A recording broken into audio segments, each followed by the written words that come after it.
I am back. I don't know what's going on with our life, but it keeps crashing my streams. Did I change the renderer? I think I did. See if that works. Nah, I don't. But anyway. I'm gonna make it bigger. Mine is gonna be a real castle. Cool. Cool. This is gonna be a house. Looking at the base of your sandcastle, you decide to make... just a normal house. Looking at the base of your sandcastle, you decide to make a normal house. The better part of the next hour was spent focusing on your work. The boys were the same. Even Silo didn't sneak at many peeks. God, sorry. Even Silo didn't sneak as many peeks as everyone else as he usually did. You finished shaping before either of them did. Glancing up at what you'd built. What's going on with my throat? Sorry.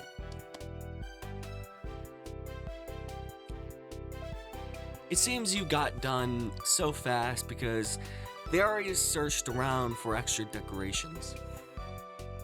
Silo had grabbed most of the really interesting stuff, and Cove had a lot of these shells, but there were still many options. The first thing you reached for was a green piece of sea glass. It was the best fit for your house, you decided. It was see-through and sparkly. So you put it in a funny place where it'd take a second look to see it. Pleased with your result, you finally took a proper look around that wasn't focused on the sand itself. Both Cove and Silo seemed super immersed still. You know you could probably sneak a peek at either one's work. Decide not to look yet. You instead watched some clouds go by. Then the silence was broken. What's on top of yours, Silo? You peeked closer and discovered something shiny sticking out of Silo's sand chimney. Oh, it's just a gum wrapper. It looks like smoke. Neat. It's good. That's smart.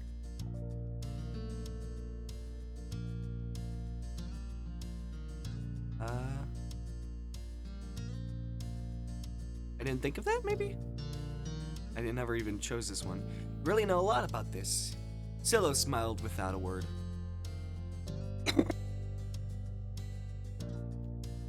Sorry, try to mute to cough.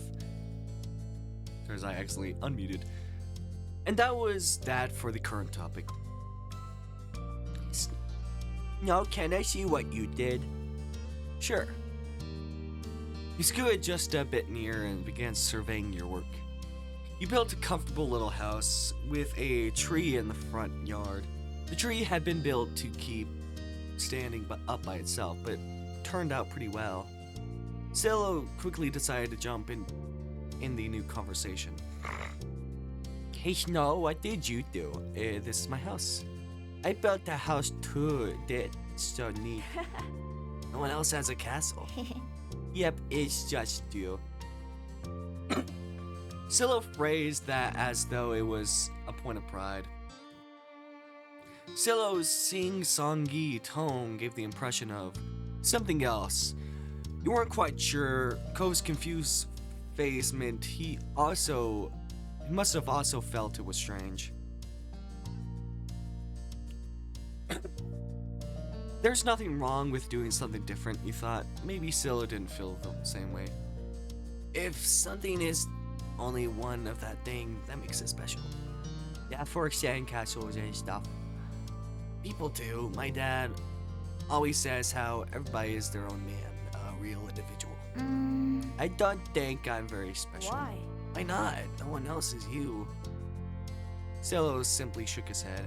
I'm not different. A beat passed between the two. Cove looked down at his own work again. Okay. He didn't seem bothered leaving the disagreement hanging there. Cove had other things on his mind. My dad tried to get me to make sandcastles the first time we came to this beach. I didn't want to. Cove trailed off again. There was another moment of silence. Stillo shifted and opened his mouth to say something, but Cove spoke up before he could. You don't think he noticed Stillo was gonna talk. Hey, do you know what happened when your mom snapped my dad, Snow? You wanted to see if Stillo would say what he wanted to. When he didn't, you considered Cove's question. I wasn't there, they didn't tell me.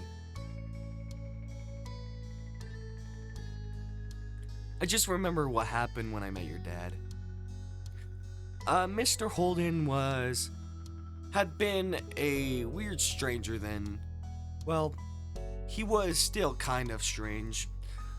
No other parent acted like him, but you knew him better at this point. Now that you thought about it, it made a lot of sense that Cove's dad talked to him about people being unique. You were pulled from your thoughts when Cove continued.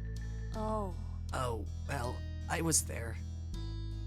I don't think my mom has met your dad. Yeah, I'm pretty sure she hasn't. Snow's parents and my dad met the same day I met him. I'm gonna say what happened. Oh. Yeah, I think this was the time where he's got angry and stuff. Still a frown to himself, ducking his head. His hat cast a shadow over his face. You could tell that he was upset for not being included in Cove's choice of topic. That was kind of boring for him, though giving people their own turn to say things they want is important too. I think Scylla wants to talk too. I'm giving him the chance. Oh, we were talking, just not right now. I was talking to you, he can listen. Scylla's expression barely flickered at the words. He still looked put off. Cove continued like the interruption hadn't happened. He was determined to tell the tale. When we moved here, we didn't bring a lot of things with us. Only some stuff that would fit in Dad's car. We didn't get a moving truck. I sat there while Dad brought it all inside. I didn't really want to get out because I knew Dad would make me look around the new house. I really didn't want to do that. His lips twisted into a frown as he recalled that.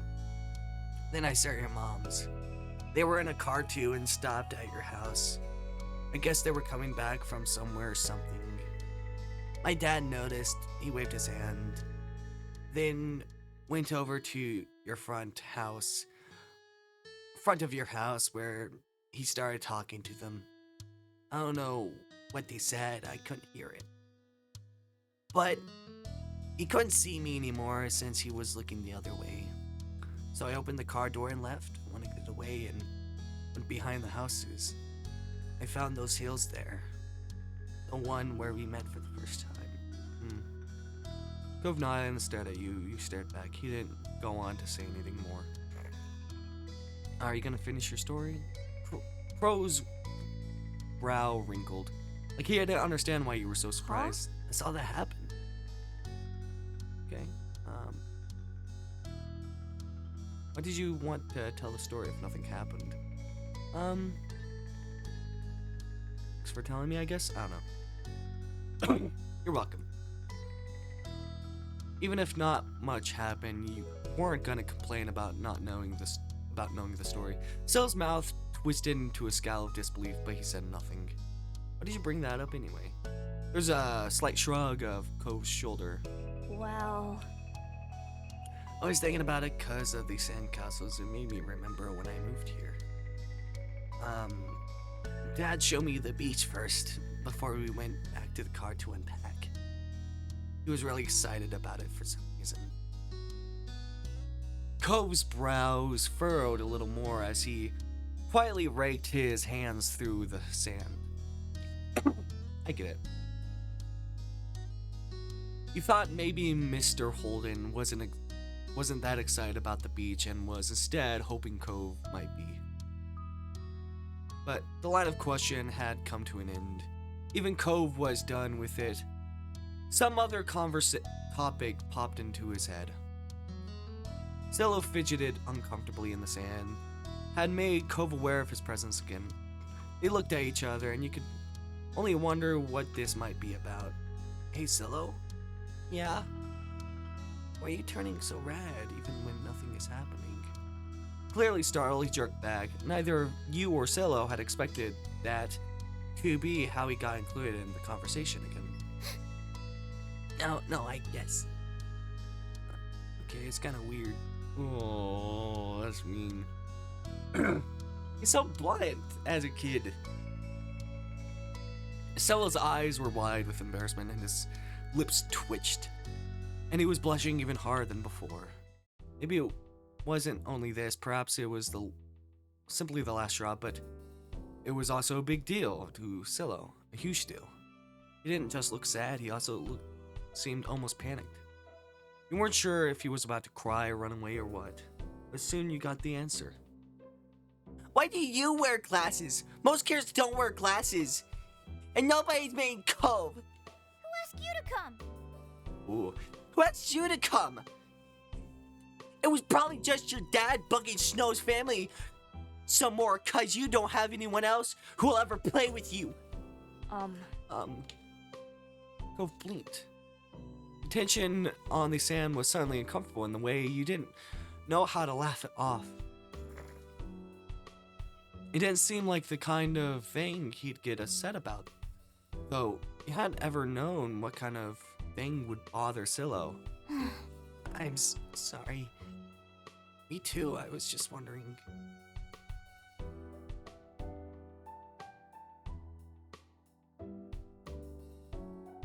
I don't know, nervously mess with the sand. I don't know what to do. You picked up some sand and turned it over with your hands. There didn't seem to be much you could do to stop the fight, or you weren't sure what to do with yourself. Cole looked over at what you were doing and started building his own set of walls. Silo took a breath before kneeling back down to his own patch of sand. It seemed they both decided to try playing again. You were glad for that. You all went back to making more sand buildings, but the whole mood had changed. Silo's cheeriness was clearly gone, and Cove looked as confused as ever as why the other boy had blown up. The air stayed uncomfortable the rest of the afternoon, right up to the moment that Silo's mom appeared at the beach to take him home. Cove and Silo had mostly followed your lead and barely said a word. His mom was standing behind him. Even Silo's goodbye had been quiet, friendly, cheerful, but noticeably quiet. With Silo gone and the sun going down, you knew it was time for you and Cove to head to your own houses. The two of you trotted out of the park together towards the neighborhood. The walk home was quiet. You passed by familiar landmarks, shoes thumping against the sidewalk in near perfect unison. Cove was clearly caught up in thinking about something. I guess ask what he's thinking? Something was definitely us, so you choose to reach out to him and ask. Cove, is everything okay? You're making a funny face. Oh, I was just wondering. Cove fell silent again and for a few more seconds then sighed. Why'd Silo act like that? When I asked, he was all red a lot. I'm gonna be literally truthful. Like, you were being rude. Like, that is the thing. You were being rude of him. Yes, you were. Yes, you were. Yes, you were. You were being a little bit mean. I wasn't. It looked like that to me. And it wasn't just saying that one thing. Not very nice to Scylla. He didn't mean it like that. Scylla is kind of weird to talk to. That's what I mean! See? That's kind of rude. See? I was like, see what I mean, Cove? See what I mean? See, like when you say stuff like that, where you're like, oh, why are you acting weird? Why you, and like you're not really caring for his input into a conversation. You're just expecting him just to listen and not be included. It's very rude. Yeah. I guess I can get it. Why he would do that. Sometimes I get really mad too. It's like, I'm sorry. It's just, the truth has to come out. That's the best way to work on yourself. Despite seemingly coming to a conclusion, Cove's mood was still sour. Wait, Snow? Is Scylla telling the truth? Huh? His gaze left yours as he dug the sole of his shoe into the ground. He looked oddly vulnerable for a second. Does my dad make you hang out with me? I know he talks to your moms about that a lot. An uncomfortable weight settled in your chest at the question. You like spending time with Cove. You didn't have to think hard about it. You knew you did. But you couldn't help feeling a little bit guilty. Cove still didn't know what happened when you met Mr. Holden.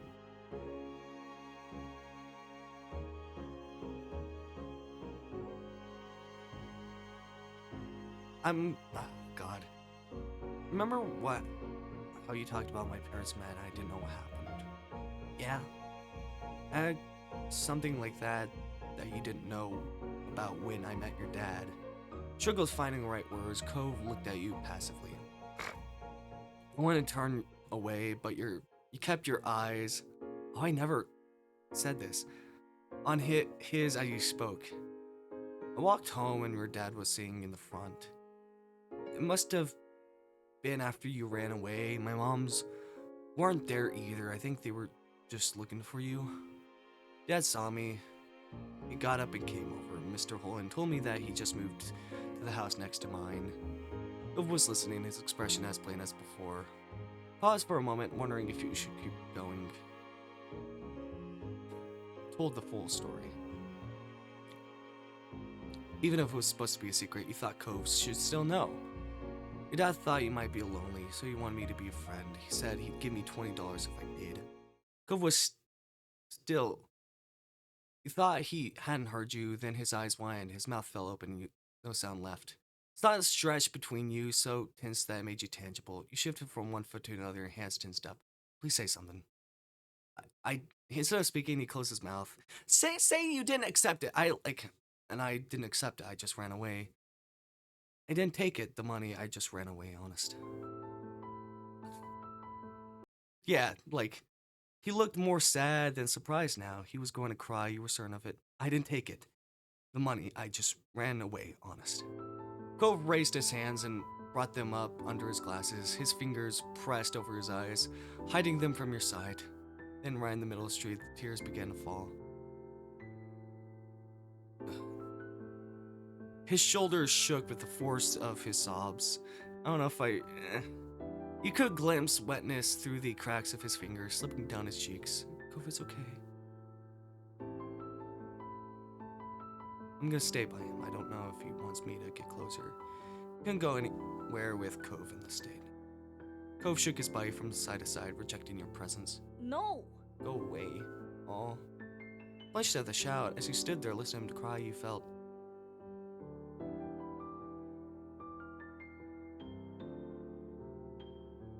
bad about everything. You wish you were still making sandcastles on the beat before Cove was sad, before Scylla was mad. Everything had been so much better then. Cove continued to weep with his face covering his hands. Worse, his voice raised in volume, you're frozen in place.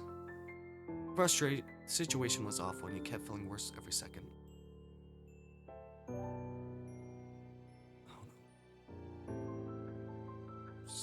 I don't know.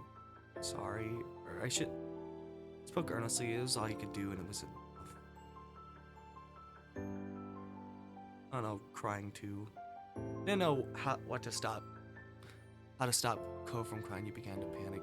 Before you realized it, your eyes were misting over. Then you were crying with him. You couldn't stop.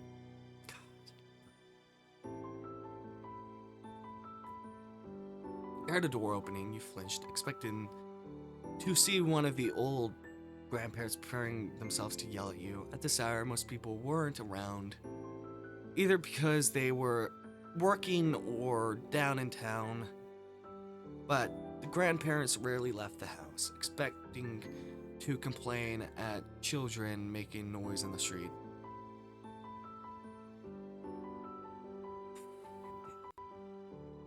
You didn't want Cove to have to deal with that right now.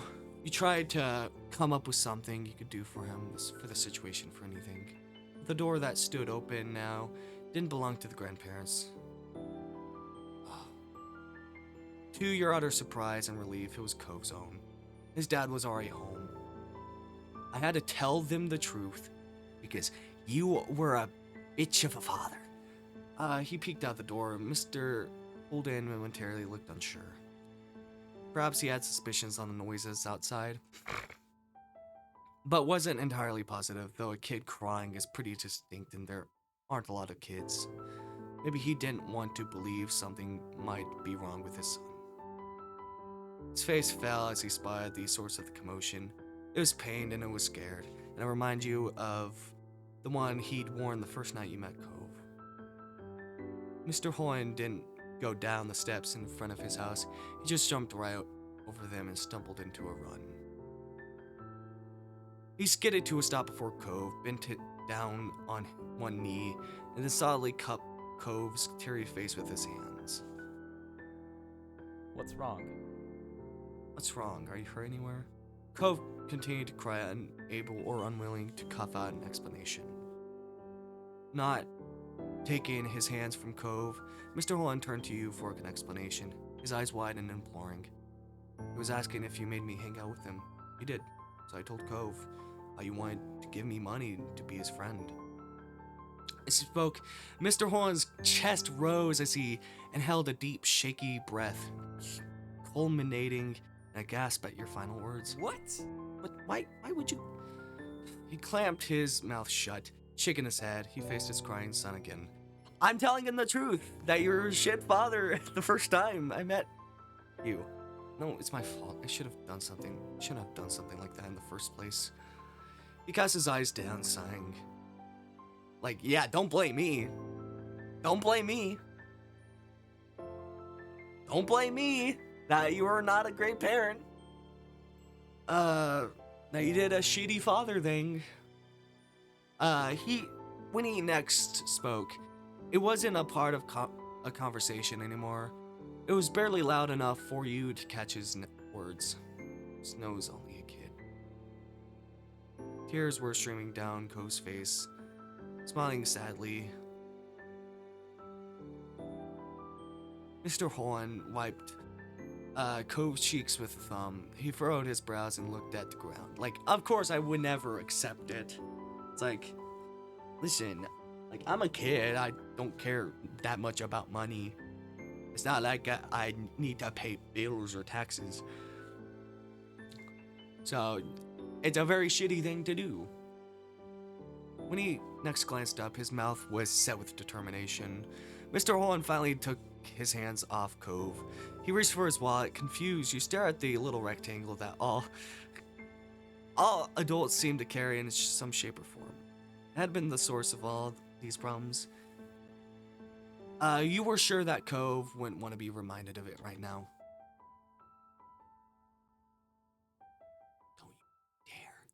Don't you dare. Don't you dare. Okay, Mr. Holden was clearly of a different mind to you. He unexpectedly retrieved another $20 bill, rolled it up, and raised it to Cove's face. Cove's eyes were hidden behind tightly clamped fingers, so Mr. Holden poked Cove's nose with the bill. He peeked between his senses, grinned when he saw what had been propped up. Even if it was surrounded by sobs, you were glad that something else had finally left Cove's mouth. Come on. you stop crying? I'll give you this cash if you... No! What the fuck? This is the problem!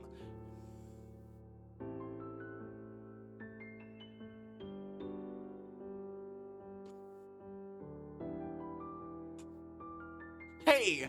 The problem is I was bribing a kid. Let me do this again!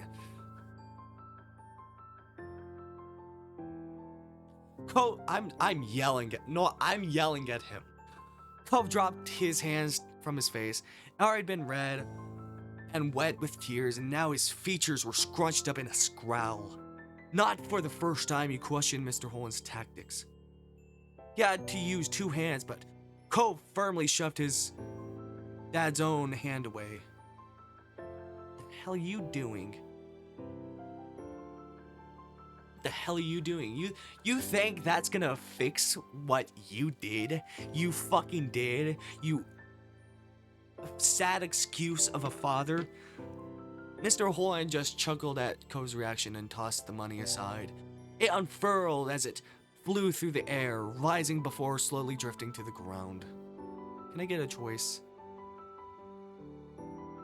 Can I get a choice to yell at him? I would love that. I would love to just yell at him in that moment. Like, I literally tell you what the problem was, how you were doing as what shit thing you were doing as a father, and you do it again? You do it again? You do a shit thing again? You do the shit thing again. You said I shouldn't have done it, and then tried to, you know, hey, stop crying, I'll give you $20 if you stop crying. That was the problem. You depend on money to fix your problems. That's what you expect. Cliff.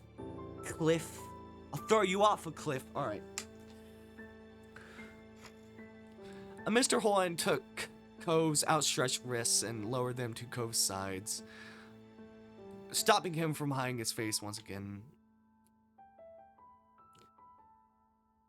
Like, literally, Cove is telling you, the problem isn't money. The problem was money, and it still is the problem. The answer isn't money. I need to learn to speak. The answer isn't money. The problem is money. And you are flashing that in his face, hoping that will fix it. And the whole problem was you depended on that to fix things. When you realized that was the problem, you said that. You shouldn't have bribed me, and then you bribed him to stop crying. Cove's dad clearly wasn't going to let go. Huffing, Cove turned his whole head away, tears continuing to roll down his cheeks as he lowered at the ground.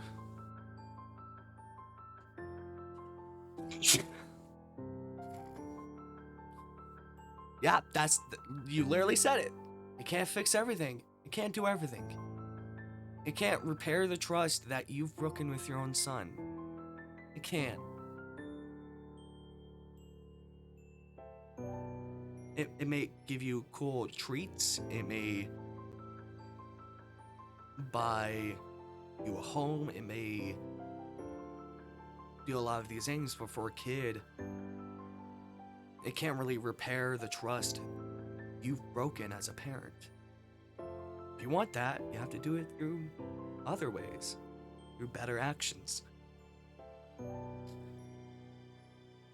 You can buy a lot of cool things with that, but you can't do everything, can it? Cove didn't respond, not even look at his father. Mr. Holden continued. Your old dad likes to make things nice for you with the money he earns. You're smart. You know I haven't really done anything. I'm sorry. Honestly, I kind of feel like his apologies is very empty. I don't know. Still make you sad and upset, just like right now. I'm sorry. Cove sniffed, the harsh line of his brown mellowing. Mr. Holden squeezed Cove's hands as he continued. Snow is smart too, right? Mr. Holden spoke in a soft, encouraging tone, and Cove continued to calm. You have nothing to worry about. except for me. Like, I'm not an asshole to accept the fucking money. I don't even think I ever accepted the money ever. I don't think I ever tried that path because I was just like, I don't want to do that to Cove. I don't want to do that to Cove. I don't even know what that would be like. He would hate us, most likely. I don't even think it would be the same as this.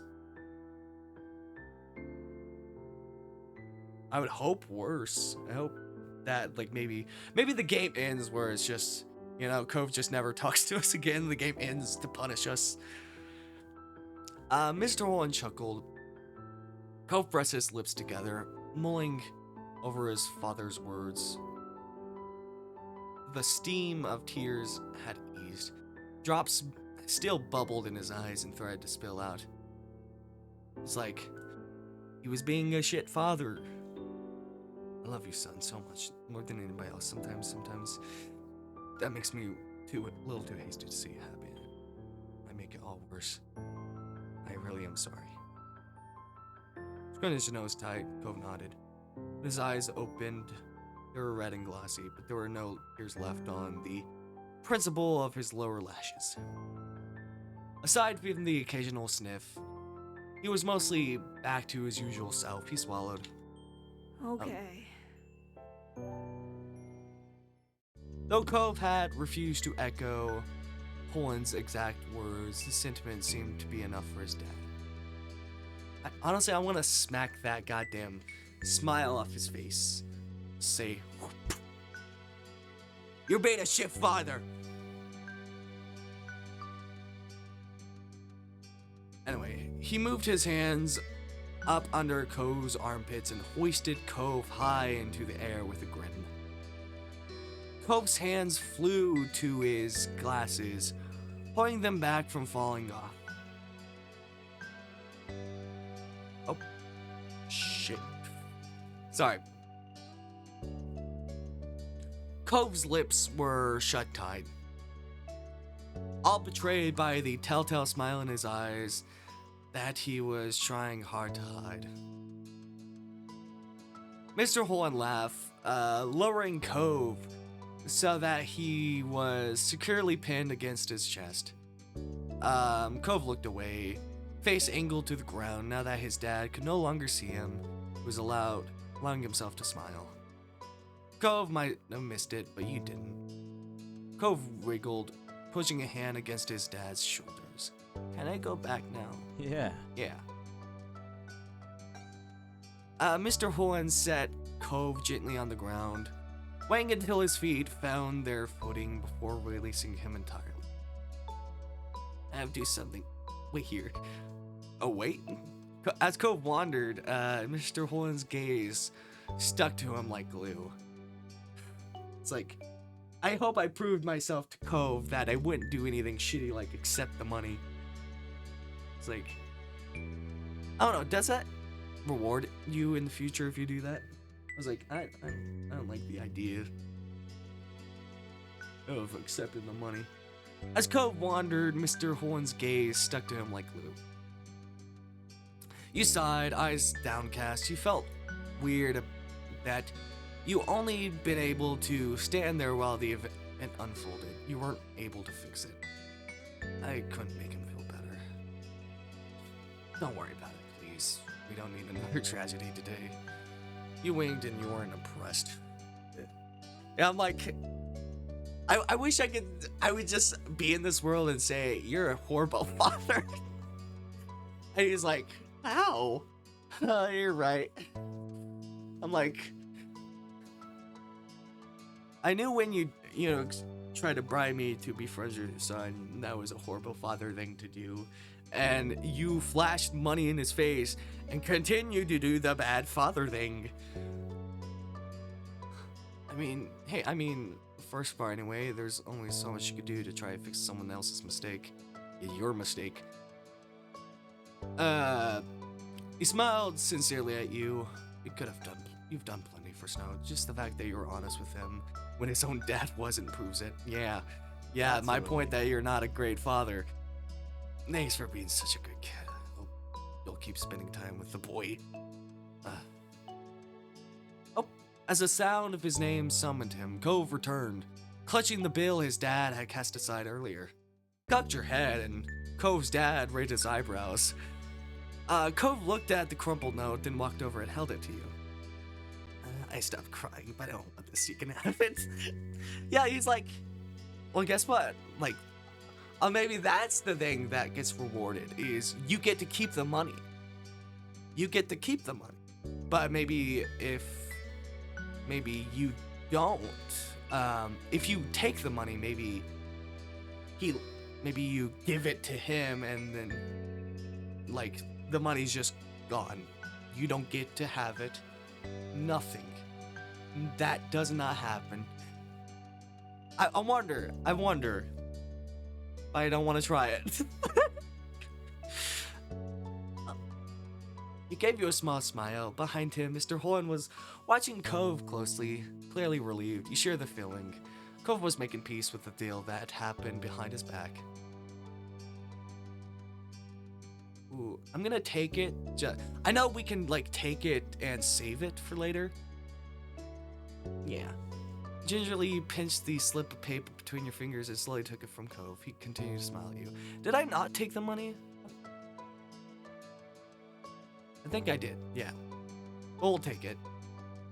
Gripping the note tight, you smiled back at him, though you struggled to find the words for the moment. You know that this gift was worth more pennies than it was worth at the bank. It was a sign of Cove's trust. He believed you. Yeah, thanks for this and for the feeling better now. Cove continued to look at you, softly, his eyes wide and earnest. Yeah. Of course, I would never accept the money.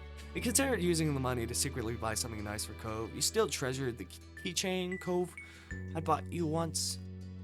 It'd be nice to give him a little gift as a token for your friendship in return.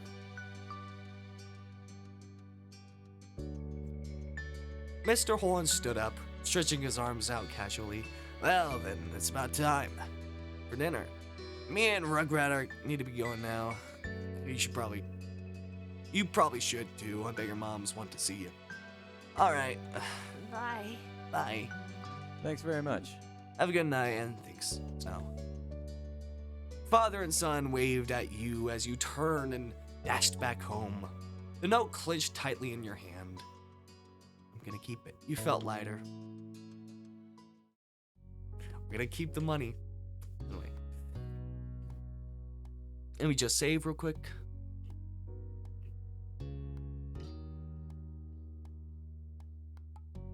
You're a dog. You're a dog barking. Is anyone home? Oh, I don't think so.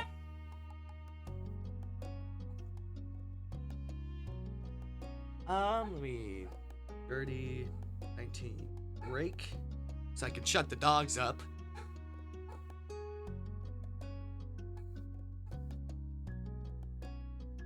All right, be right back.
think my Wilford Warfstache shuts the dogs. My Wilford Warfstache voice shuts the dogs up.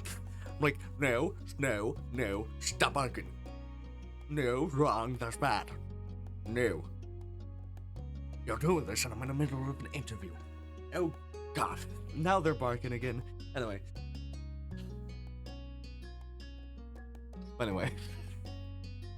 That's what I just do. I just tried that and they're less barky now. I think they listen to Warfstache. Anyway. Let's play FireFlies. Alright, okay, cool. Yelling at me. Alright. Forgot what I was gonna say.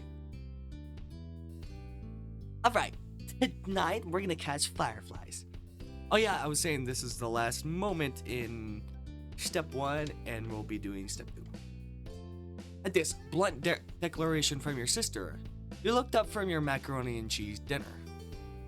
Fireflies were a familiar sight over summer, coming out on warm nights to dance through the sky. Tonight was a particularly balmy. You knew there were bound to be a ton of them around. Oh, you are you? You pushed your food around the plate. I'll say yeah. You rocked lightly from side to side in your seat, already excited for your after-dinner activity.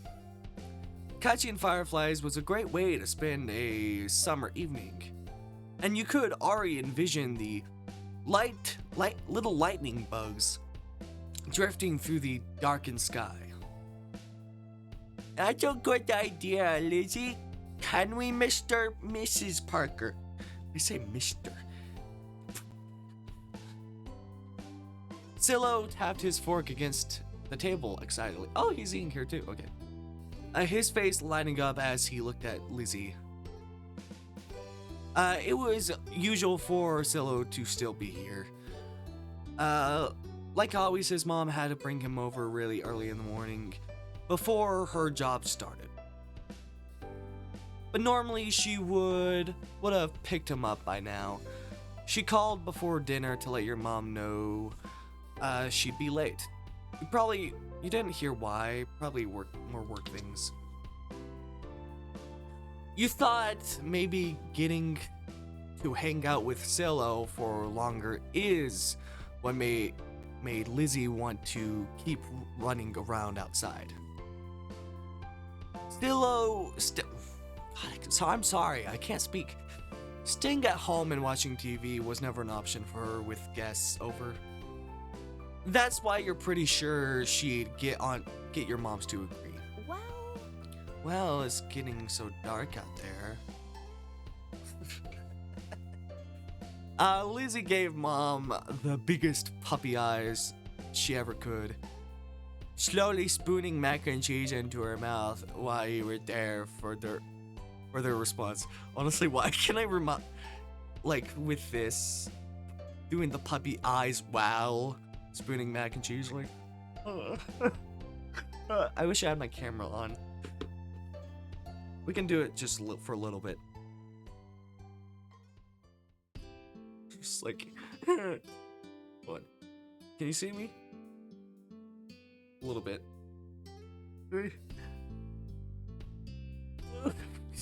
I don't know. This is so cringe. Oh, this is so cringe. Alright. It was just like, please. While you're stuffing mac and cheese, like, oh, please.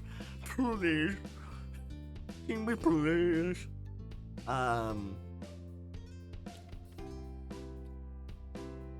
There. Let them go. Nights like this don't happen every day. Okay. Your moms exchanged a look. Or your parents exchanged a look.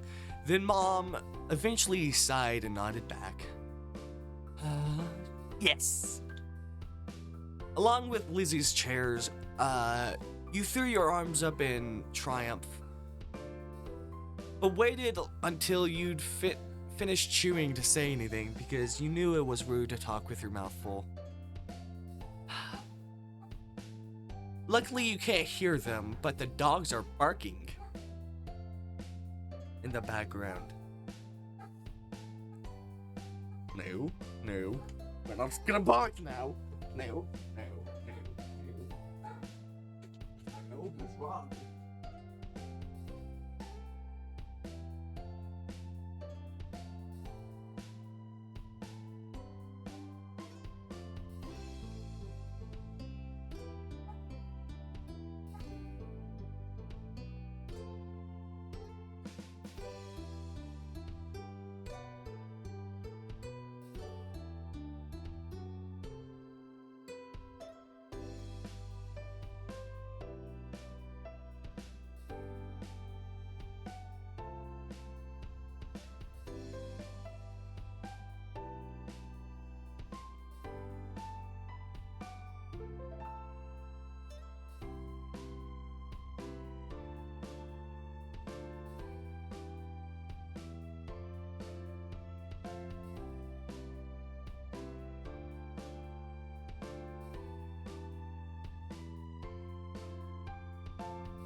Be in the middle of the interview. Devils. Can join the interview. Alright. I have a dog with me. Is there so adamant of my love? Yeah. You're so adamant of having my... There we go. Throw your hands up and try... Oh yeah, I already read that. Fine. Fine. Just make sure you stay on the hill behind our house with all the poppies. Okay? Duh, Mom. That's where most of them are. The idea had only just planted in your head. But Ari could just picture all the glowing lights spread out in front of you. Like the fairies from the bedtime stories Mommy read sometimes. All too quickly, it became a race to see who could finish their food first. No choking at the dinner table now. That's right. If someone died, we have to cancel the FireFly trip after all. Mom said it like a joke, but you knew that they were both telling you kids to slow down.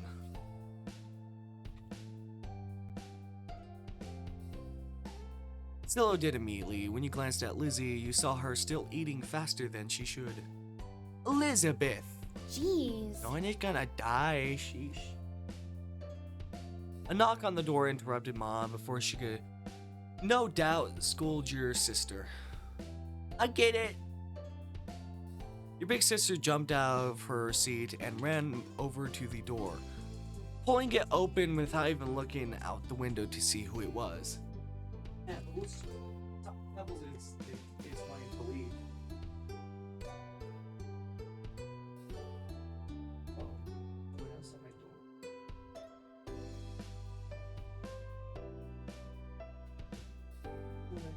You're here. I have another visitor. It's a cat instead of a dog. It's a pepper. Hello.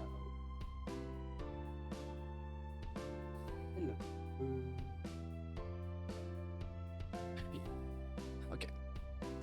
Huh? You shifted in your seat to try and get a glimpse of the unexpected guest. Hi. Good evening, Cove. Your mommy had already walked to the door by the time you managed to see past Silo's flappy hat. What are you doing, Pepper? You just coming over to see what... Oh, Cove, you're here. Hi. There are a million things you thought of that you wanted to tell him about. Lizzie's homer in the basketball game earlier that day, your successful cartwheel. But most importantly, you want to ask if he'd come firefly catching with you all. You saw him direct a smile at you and return it with an eager wave. What? You want my attention? You tap my shoulder. What? Oh my god, that look. What? What? What? Can you hear the meowing? What? Oh, you wanted me. Yeah.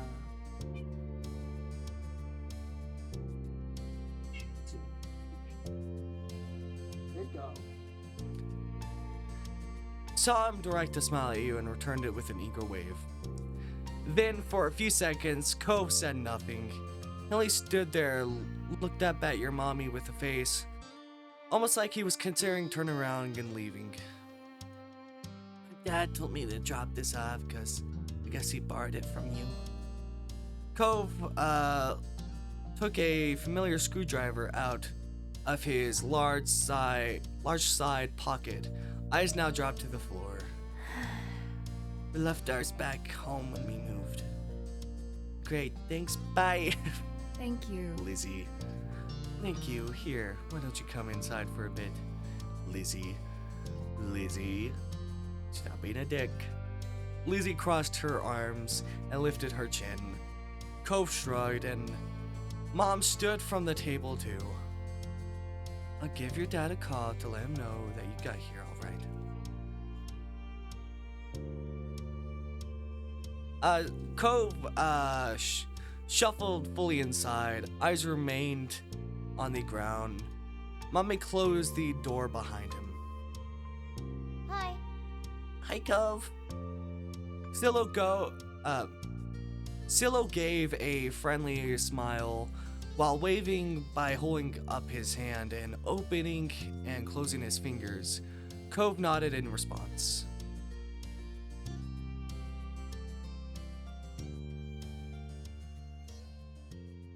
Cove, are you gonna catch fireflies with us? You can see Lizzie eyeing you for mentioning the excursion to an outsider, but she'd get over it. You caught your fingers behind your head and looked at Cove expectantly, hoping he would say yes and you get to spend some time with him. Yeah. Yeah, that sounds cool. I never caught one before. I think I've caught some before. I think I have. In real life. It's too bad he didn't have a chance before now. The fireflies weren't out when he first moved in. There must have not been any where he used to live. I think there was a time where there was just a lot in our backyard here in Oklahoma. So we just caught some.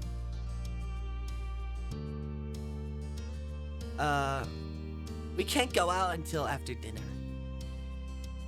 After she pointed this out, Lizzie walked back to the table and took her seat. There wasn't much left on her plate.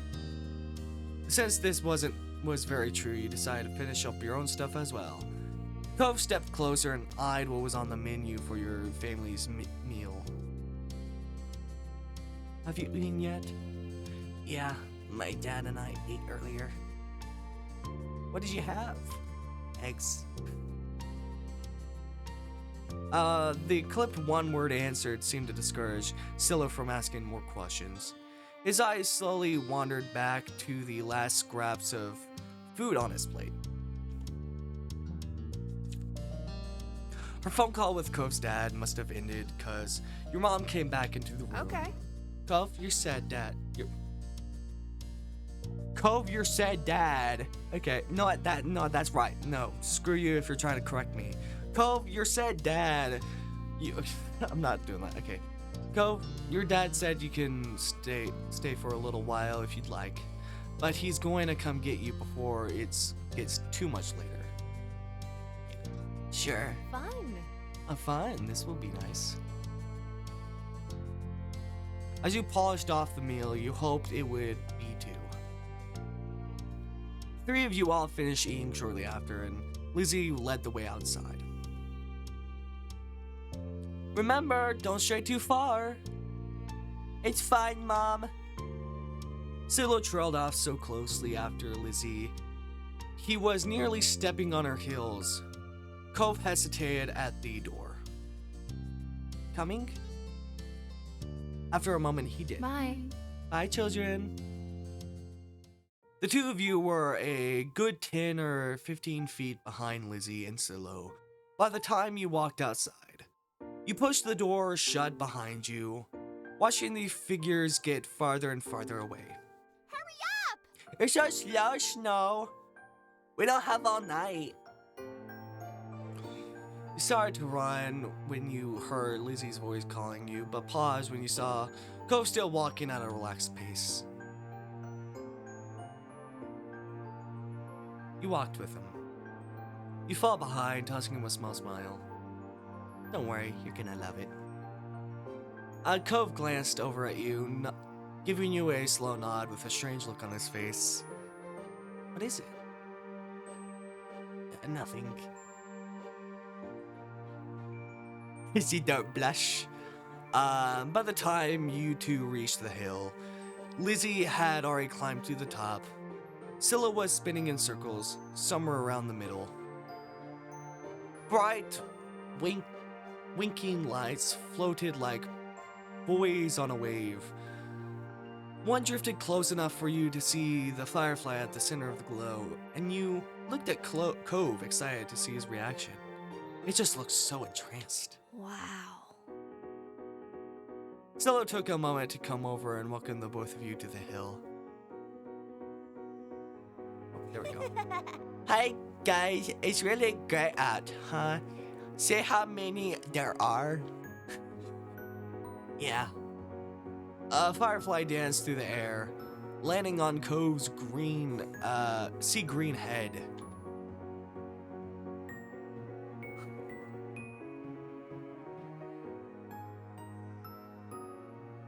I'm gonna Google, I guess. I don't know if that's what he would like. Covering your mouth with a hand, the sound escaped you, and Cove looked at you in confusion. What? He gestured to his head and he reached up, making the firefly dart away. Cove jumped and followed after the glow. Oh.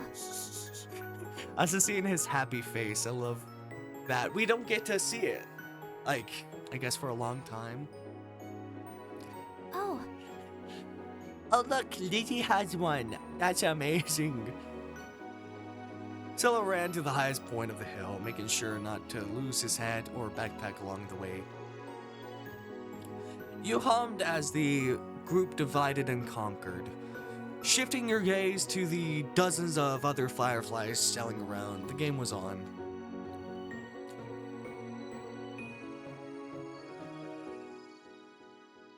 You were good at not getting cuts and scratches. Was I good at that good as a kid? I don't think so. I don't know. Spotted one close by. You approached it with assassin-like stealth and crouched down to make yourself seem like less of a threat. Slowly dragging one foot in front of the other, you crept towards it, arms outstretched. Close your hands around the little glowing orb, careful not to crush it.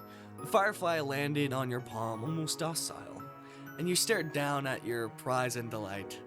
His tiny legs tickled your skin, and you giggled at the sensation. Cove kept up with his own target, but when he tried to grab it with his pink cast, waved awkwardly through the air. Following his efforts to clasp his hands around the firefly, Cove watched it vanish into thin air with a dissatisfied expression on his face.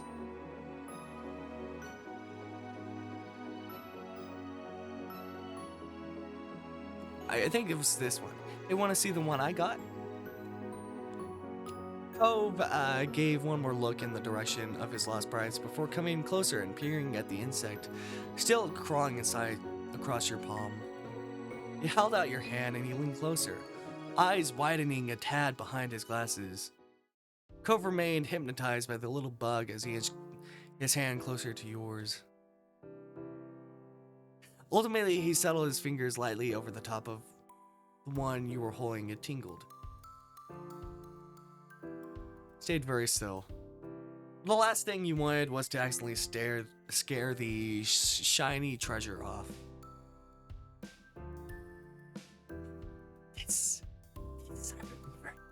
I remember this, so I was waiting to do this.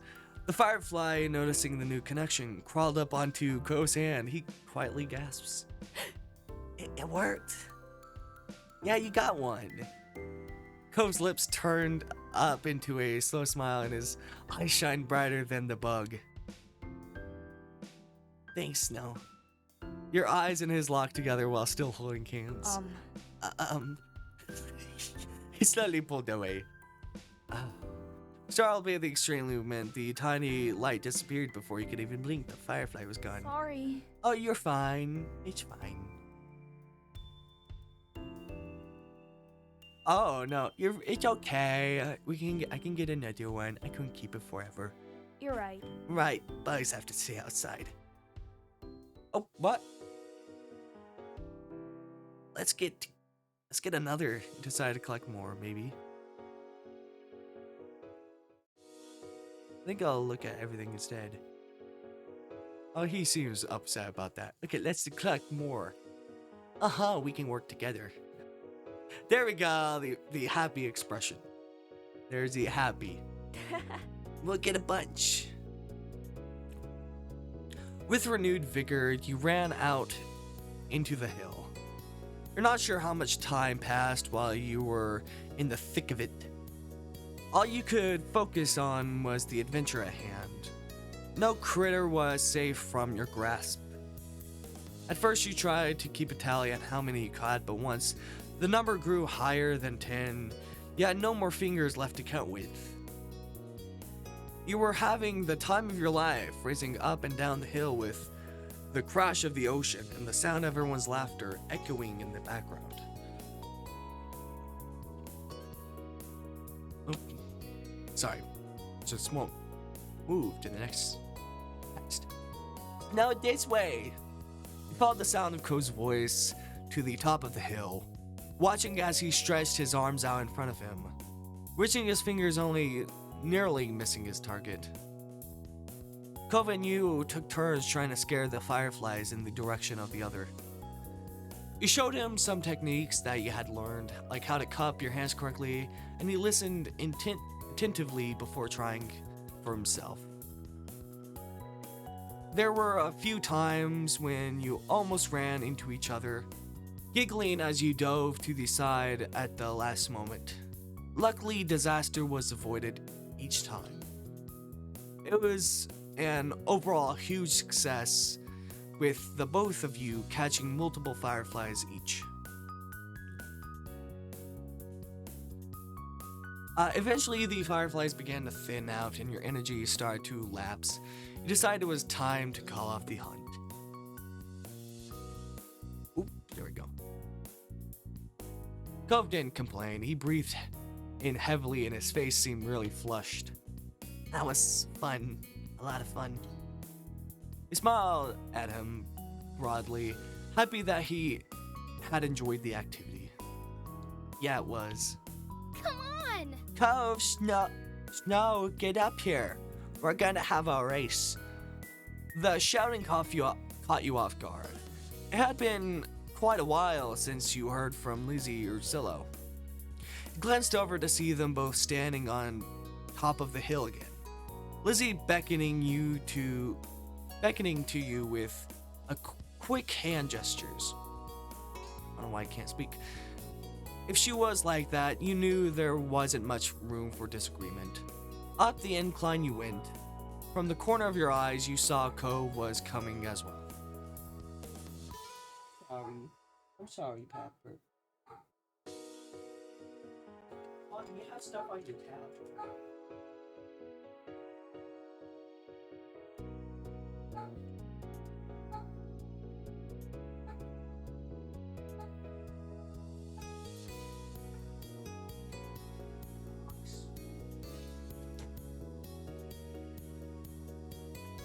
Sorry about that.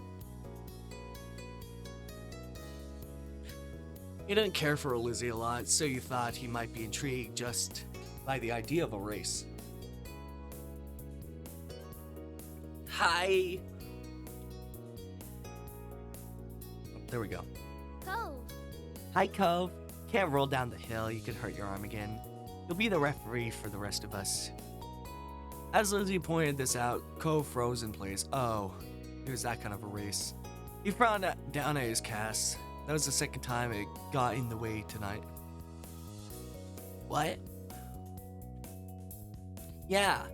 You'll watch and get to see who gets to the bottom first. That's important. Got it? I guess. Better say me. Regardless of who wins. Well, regardless of who wins, I guess. The cast was sturdy. If he was careful, he could have done it. Lizzie might have just been looking for a reason to make someone else the referee, but it was already decided. Ooh, I'll get in position. Also, oh wait. I don't know if this is up. This is spoilers for Our Life Now and Forever if you haven't played it and you're just watching this. How can I, know what this is? If this is, flashing, that means the spoilers are done. So, okay, I'm gonna tell it now. In Our Life Now and Forever, there's also a race.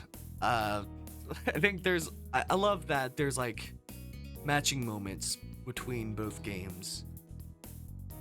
I think that's just fun, and I love that. There you go. No more spoilers anymore. Okay, cool. Right.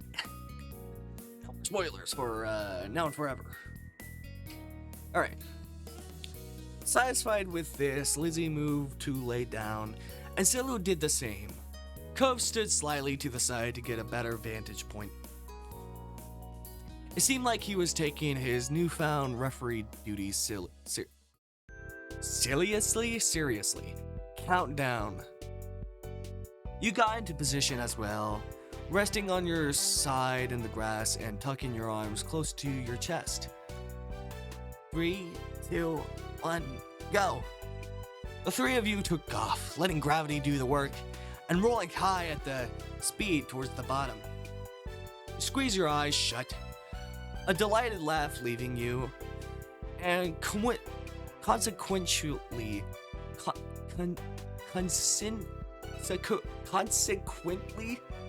allowing a few blades of grass to get into your mouth. Oh, hold on. I have a call.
Sorry, Alright.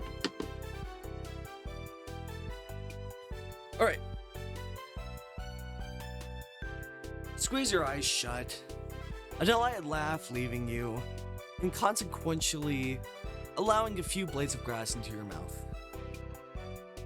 You sputtered, reaching up to wipe them away, threw off your balance and sent you carrying sideways.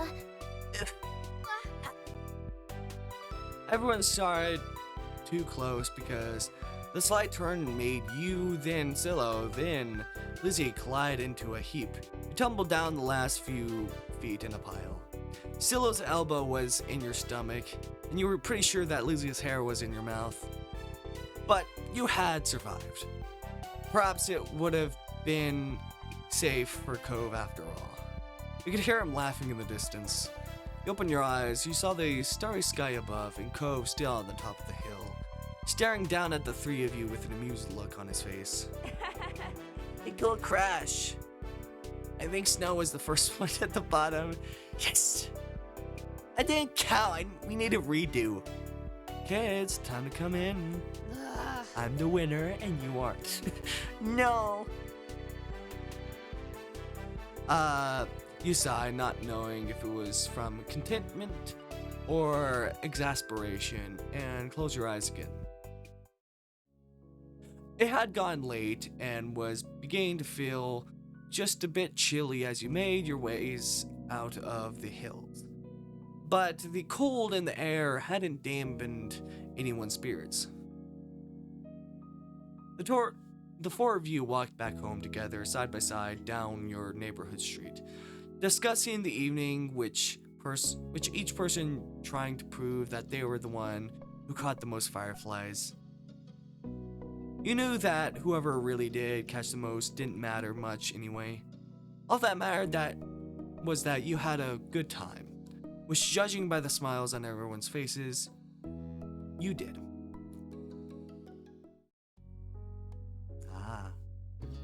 Alright.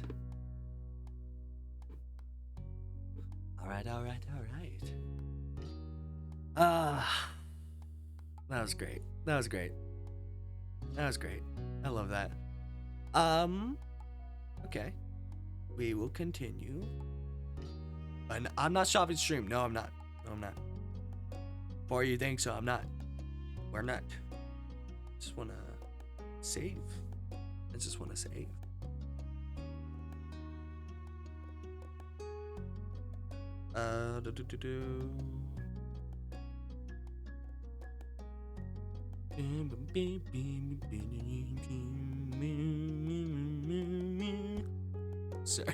Sorry. Okay. Let me mark this. 1:15. 55. Summer ended.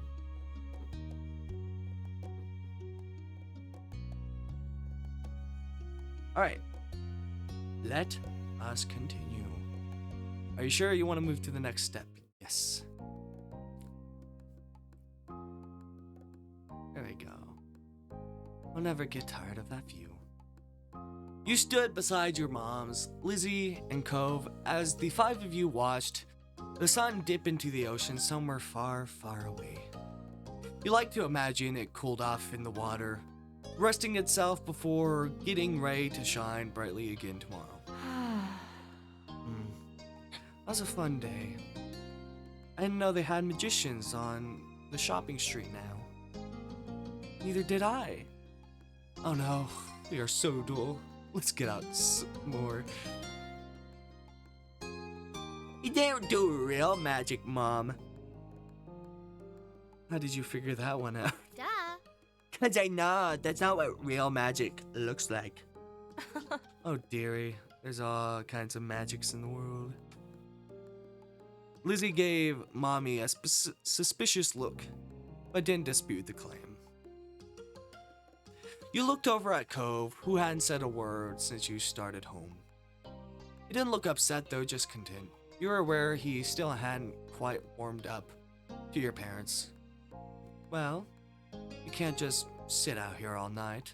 Time to hurry home and get cooking. Who's helping with dinner? Lizzie immediately let out a groan. Mom, summer's almost over. The protest was obvious. You could practically see school on the horizon.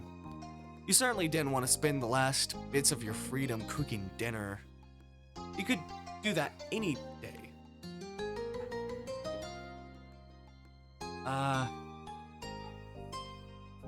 Sorry, I guess Lizzie might not want to, but you planned on going home. I don't know, it is almost over. I don't know. You try to be subtle about your little mumble, but you saw Mom look down at you from the corner of her eye and knew she heard. Yeah, it would be evil not to let us play until dinner. You weren't sure evil was a fair word choice, but nodded anyway. At times like this, you had to back each other up. Please. Soon we'll have to do homework and reading. We can't do work now, too. Lizzie made her case, then stomped her foot into the ground. You mimicked her, feeling that would add something to the argument. Wow. What? No. Oh, come on, Pam. I can help you with dinner. Mommy leaned in for a hug, and you knew that you were close to victory. Okay. All right. Oh, shit. Self-voicing disabled?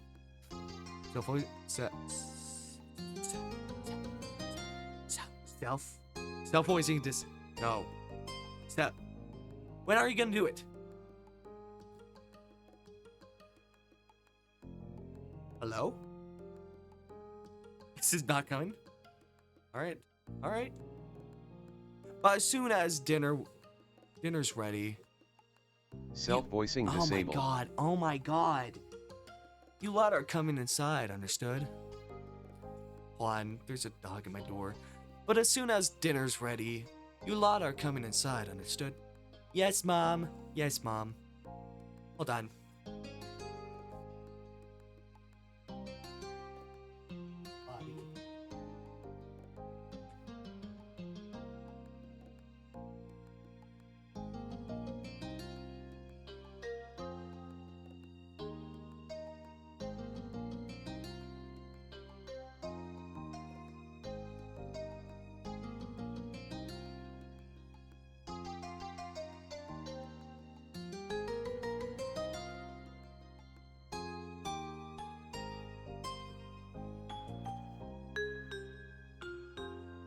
Alright, I'm back.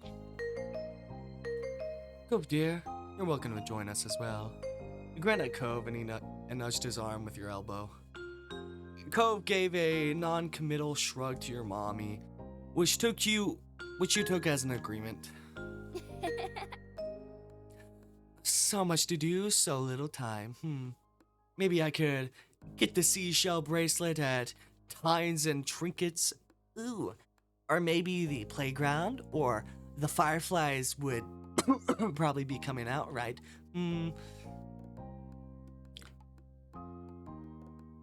Making my own plans. Screw you, Lizzie. Lizzie had her own ideas of what she wanted to do, but what were you going to do? You glanced over at Cove, considering. Strong gusts of wind made you shiver. Lizzie huffed as she wrapped her arms around herself. Rude. Doesn't the wind know that summer's not over yet? That's all Lizzie said before she abruptly turned on her heel and headed off in the direction your mother's had gone. Where are you going? I'm going to my room. I have lots of plans if I want to make the most of tomorrow. Thought this over. Looking off towards the water again, Lizzie didn't wait, and before long she was disappearing off the road. Are you coming home? Going home too, Snow?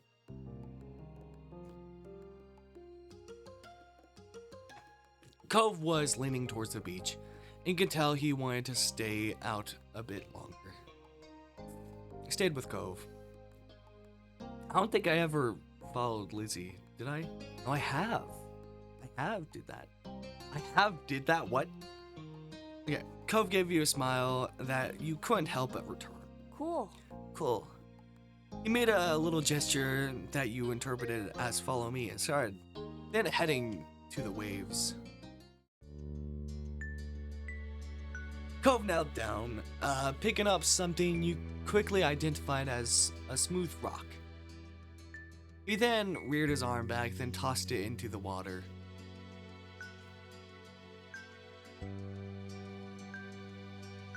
Hold on. God damn it. God damn it.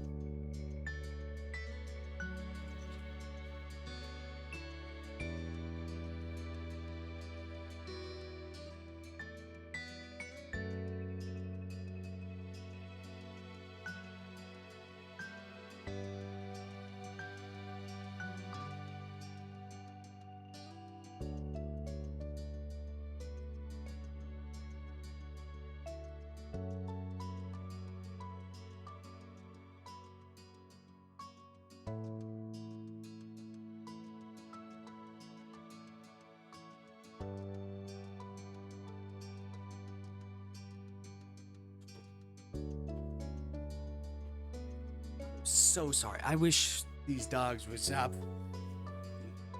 Would just stop, but I don't have much control over them. You're impressed how far you got it to go.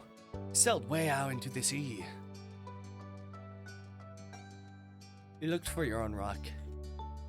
You decided to join Cove. You searched for nearby. You searched nearby for any rocks or shells that you could throw to. You found a shell that would suit your purpose, a smile growing as you tossed it hard as you could. It landed with a wet sound thunk a few feet away, and it slipped down into the water. When you looked at Cove, he didn't seem to notice that his throw had been more impressive. Cove was looking down at his cast, scratching idly at the pink surface, even though you were pretty sure he couldn't feel it. His brows were furrowed and there was a frown on his face. It's not fair. Not fair, right? I had to wear this cast for ages. I can't swim. When do you get off? Cove shrugged and didn't say anything. For a second you thought maybe he didn't know, but he finally sighed. A few weeks.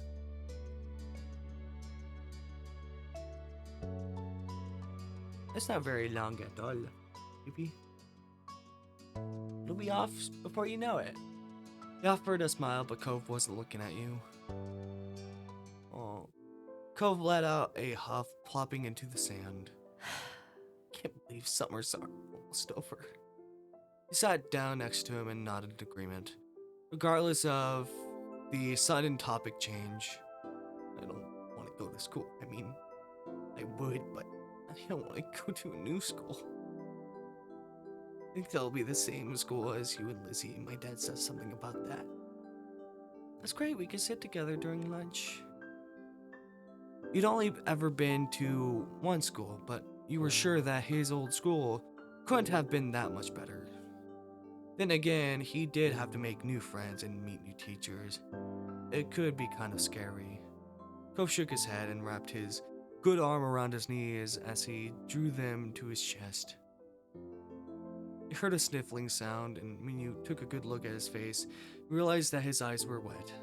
I want to go home. Sudden sadness caught you off guard. You were so excited to see Cove would be going to your school, and made you feel bad that he was so upset about it. Well, can I walk back with you? Cove shook his head at the offer. No, I want to go back home. Right, Cove wanted to go back to his old home. The one that sat waiting some place far from here. The one he would bring up whenever he felt this sad. It had been a while since he moved in, but didn't seem to feel any better about being here. Still back into the sand, trying to consider what to do. I don't know. It'll be alright. Maybe that's better. Oh, God. Sometimes when you were sad about something, your mom said that to you.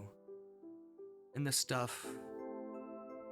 In the moment, you thought it couldn't be possible. It couldn't be possibly. Oh my God, sorry. In the moment, you thought it couldn't possibly be alright. But Sarah's stuff a lot. Lost his arm. Or you skinned your face, or you couldn't possibly finish all your vegetables. in the end, they were always right. You're not gonna leave, right? Will they be around? Question was a little surprising. Of course. Because I know what's gonna happen. No, we're not gonna leave. Parents would have mentioned if you were going to move or something, right? After a second, Cove gave a little nod. Once I get my cast off, we could go swimming. You were fine with him changing the subject again. Yeah, that would be fun. Cove smiled and looked back into the waves. My dad keeps saying I'll get used to everything eventually. That I'll feel better. And used to make me angry. Yeah, that does not make people feel better. Saying, like, you'll get used to it. That does not make people feel better. That does not make people feel better. Like, maybe to you, maybe that's okay. You know that you're gonna get used to it, but a lot of people, it's not really easy to get used to it.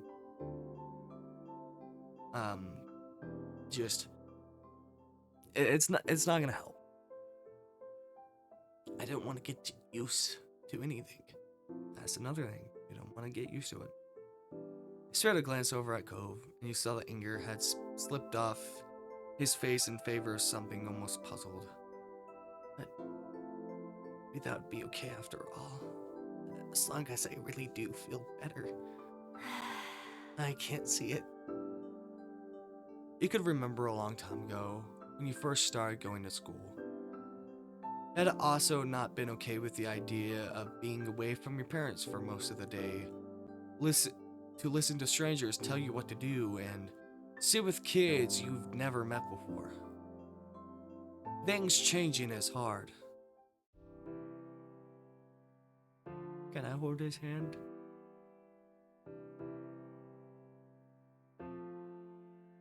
You're not quite sure what to say to that. Instead, you reach out and take hold of Cove's hand. The one closest to you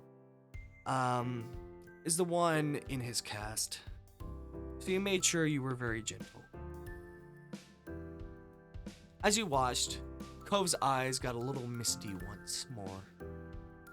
You got the feeling that they were different tears from the ones from before, though. I hope next summer I'll surf and go exploring and everything will feel like it's supposed to again. You will. It will. The two of you sat quietly, just taking the sounds of the waves.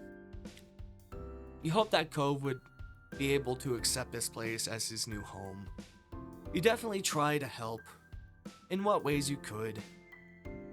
There were so many wonderful things here Cove probably hadn't even seen yet. Lost in thought, you started a bit when you heard a familiar faint sound. Sound of your mom shouting your name. You looked over your shoulder, realizing it was probably time for dinner. You were reluctant to move, having enjoyed sitting together, but you were hungry. You stood out and dusted the sand off of yourself. My mom's calling, it's time for dinner. You should come. Cove looked at you, expression screaming of reluctance. Yeah, ultimately, okay. When you smiled, Cove returned to one of his own. Snow. Thanks. Thanks. Oh, didn't even realize he would say thanks. It was nice. Where you were right then. But the two of you couldn't stay there in your own little world any longer. You were being called forward. So the both of you ran off towards your house, leaving the waves and summer behind.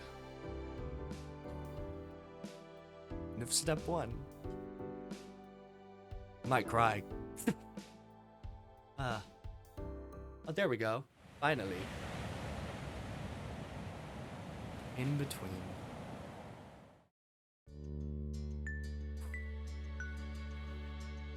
There we go. Everything's okay here, so we don't need to do that. But I will be saving this, and we will be coming back later. I'm sorry. I know. I'm sorry. I'm sorry. Yeah, I know you're yelling at me. Continue playing. Hopefully, please actually like this. I don't know. All right, I'm gonna get going, and I'll be right back. I want to stream this some more, so. But for VOD watchers, you're not gonna know that. Anyway, see you there. Bye.